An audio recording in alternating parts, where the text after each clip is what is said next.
का म्हणता हो पोट्ट्यो, सकाळी उठून लवकर शॉपमध्ये आलो. शॉपमध्ये असं दोरी बांधून ठेवा लागते, Oh my god! नाहीतर गाया अंदर घुसून शेण टाकून ठेवते. मी पण मस्त टाला खोलून देवाच्या पाया लागून मस्त शेटर खोलून घेतलं. ही आहे आमची जुनी सायकल. चालवत कोणीच नाही, पण आम्ही असंच अंदर ठेवून देतो. आम्हाला मांडायची होती चाय, मग प्रेम घेऊन आला दूध. मी पण मस्त दुकानातलं सामान बाहेर काढून घेतलं, डस्टबिन वगैरे. हे सिलेंडर कालच भरून आणलं, लई भारी होतं. आणि प्रेमनं पण मस्त भट्टा बाहेर आणून ठेवून दिला. मग मी पण आपल्या स्टाईलमध्ये मस्त मटकू मटकू बढियापैकी झाडू मारून घेतला. आणि प्रेमने इकडं ठेवली चाय बनवासाठी.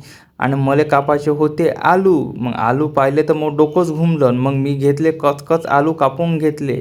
आणि बढियापैकी आलू कापणं झाल्यावर ते उकडासाठी घेऊन गेलो.